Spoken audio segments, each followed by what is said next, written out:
بلوچستان میں سیلابی ریلا gas pipe لائنیں بہا لے گیا، کئی شہروں میں گیس کی فراہمی بند۔ صورتحال بہتر ہونے پر پائپ لائنوں کی مرمت کا کام شروع کیا جائے گا۔ بھارت کے کورونا مرکز میں اچانک آتش زدگی، 10 مریض جھلس کر ہلاک۔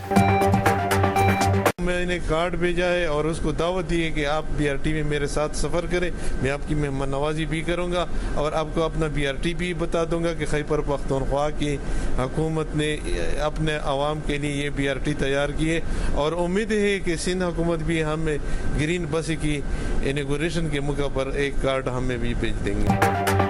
خیبر پختونخوا حکومت نے بلاول زرداری کو بی آر ٹی کا سفری کارڈ بنوا کر بھیج دیا۔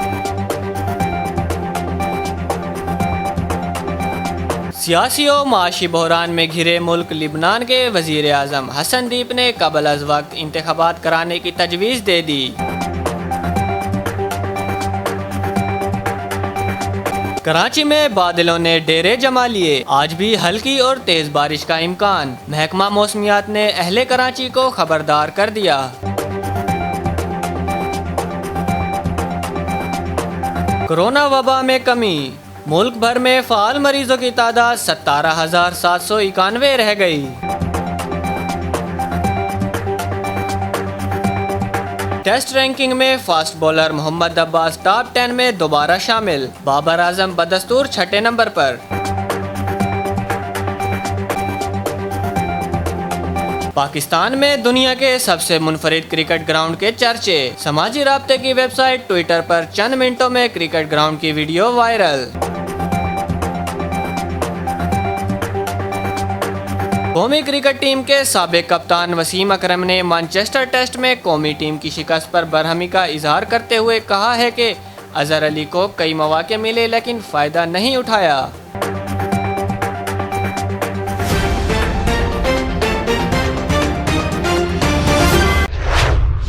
السلام علیکم، اعتدال نیوز اسٹوڈیو سے میں ہوں محمد بن خالد۔ ہیڈ لائنز آپ نے ملاحظہ کی، خبروں کی تفصیل ایک چھوٹی سی بریک کے بعد۔ ڈیرہ اسماعیل خان کا مؤثر ترین اور سب سے زیادہ پڑھا جانے والا اخبار روزنامہ اعتدال، تازہ ترین علاقائی، قومی و عالمی خبریں، مقامی و ملکی موضوعات پر مبنی مایہ ناز تجزیہ کاروں کے پرمغز تجزیے، دنیا بھر میں کہیں پر بھی آن لائن ایڈیشن پڑھنے کے لیے وزٹ کیجیے ہماری ویب سائٹ www.اعتدال.com.pk۔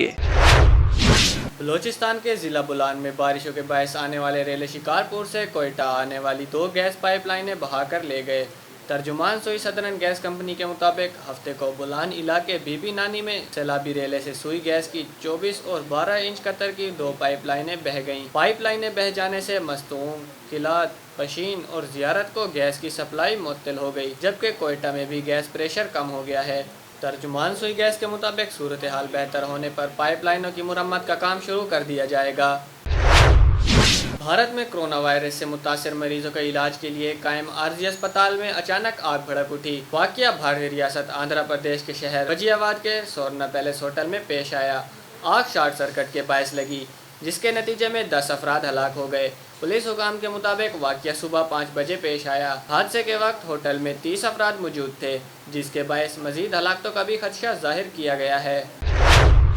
وزیر ٹرانسپورٹ خیبر پختونخوا شاہ محمد وزیر نے پیپلز پارٹی کے چیئرمین بلاول بھٹو زرداری کی پشاور کے بی آر ٹی منصوبے پر تنقید کرنے پر انہیں بی آر ٹی سفری کارڈ بھیج دیا۔ شاہ محمد وزیر نے کہا ہے کہ بلاول بھٹو آئیں، ہم انہیں بی آر ٹی کی سیر کرائیں گے اور مہمان نوازی بھی کریں گے۔ انہوں نے طنز کرتے ہوئے کہا کہ امید ہے سندھ حکومت بھی گرین بس کا ایک کارڈ مجھے بھیجے گی۔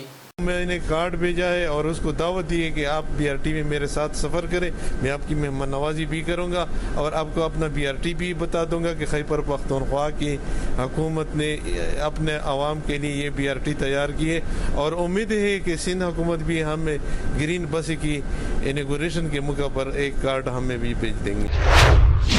لبنان کے وزیر اعظم حسن دیپ نے قوم سے خطاب کرتے ہوئے کہا ہے کہ قبل از وقت انتخابات کے بغیر ملک کو بحران سے نہیں نکال سکتے۔ پیر کے روز قبل از وقت انتخابات سے متعلق مسودہ کابینہ کو پیش کروں گا۔ ملک کو ایک نئی پارلیمنٹ کی ضرورت ہے۔ واضح رہے کہ 2 روز لبنان میں عوام کی بڑی تعداد نے حکومت کے خلاف مظاہرہ بھی کیا تھا، جسے پولیس نے آنسو گیس اور لاٹھی چارج کے بعد منتشر کر دیا تھا۔ محکمہ موسمیات نے امکان ظاہر کیا ہے کہ کراچی میں آج بھی ہلکی اور تیز بارش ہو سکتی ہے، جبکہ شہر کا کم سے کم درجہ حرارت 26.5 اور زیادہ سے زیادہ 35 ڈگری سینٹی گریڈ تک رہنے کا امکان ہے۔ گزشتہ 3 روز سے کراچی میں مسلسل بارش ہونے سے محکمہ موسمیات نے اہل کراچی کو خبردار رہنے کا کہہ دیا ہے۔ ملک میں کرونا وبا کے فعال مریضوں میں کمی آ گئی۔ National command and operation centre کے اعداد و شمار کے مطابق گزشتہ 24 گھنٹوں میں 23,390 ٹیسٹ کیے گئے۔ ملک بھر میں اب تک 21,27,089 کرونا ٹیسٹ ہو چکے ہیں۔ گزشتہ 24 گھنٹوں کے دوران ملک بھر میں کرونا کے 634 نئے کیسز رپورٹ ہوئے، جس سے ٹوٹل مریضوں کی تعداد 2,84,121 تک جا پہنچی اور 2,60,248 مریض صحت یاب ہو چکے ہیں۔ ملک میں فعال مریضوں کی تعداد صرف 17,791 رہ گئی ہے۔ اب جانتے ہیں کھیلوں کی دنیا کا حال۔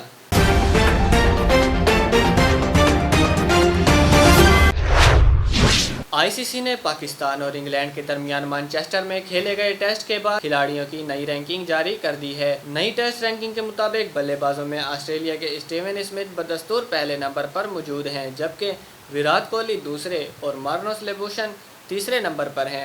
پاکستان کے بابر اعظم 791 پوائنٹس کے ساتھ چھٹے نمبر پر موجود ہیں، جبکہ بولنگ کے شعبے میں پاکستان کے فاسٹ بولر محمد عباس نے مانچسٹر ٹیسٹ میں 3 وکٹیں لینے کے بعد ٹاپ 10 میں دوبارہ اپنا نام شامل کرا لیا ہے۔ پاکستانی شائقین کرکٹ کے اتنے شوقین ہیں کہ بس بال اور بلہ مل جائے وہ کہیں بھی کرکٹ کھیلنے کی جگہ ڈھونڈ لیتے ہیں۔ سماجی رابطے کی ویب سائٹ ٹویٹر پر شاکر عباس نامی صارف نے ویڈیو شیئر کی، جس میں مقامی لوگوں کو عید کے موقع پر کرکٹ میچ کھیلتے دیکھا جا سکتا ہے۔ ایسا نظارہ کرکٹ شائقین نے پہلے کبھی نہیں دیکھا ہوگا۔ سوشل میڈیا پر ویڈیو بڑی تعداد میں شائقین کرکٹ کی جانب سے شیئر کی جا رہی ہے۔ مانچسٹر ٹیسٹ میں پاکستان کی شکست پر قومی کرکٹ ٹیم کے سابق کپتان وسیم اکرم نے کپتان اظہر علی پر شدید تنقید کرتے ہوئے کہا ہے کہ پاکستانی ٹیم ایک اچھے موقع سے فائدہ نہیں اٹھا سکی۔ ہار جیت کھیل کا حصہ ہے، لیکن اظہر علی نے جیت کا موقع کھو دیا۔ پاکستانی کپتان کو کئی مواقع ملے، لیکن انہوں نے فائدہ ہی نہیں اٹھایا۔ اعتدال نیوز اسٹوڈیو سے فی الوقت کے لیے اتنا ہی۔ مزید خبروں اور تفصیلات کے لیے وزٹ کیجیے ہماری ویب سائٹ www.اعتدال.com.pk۔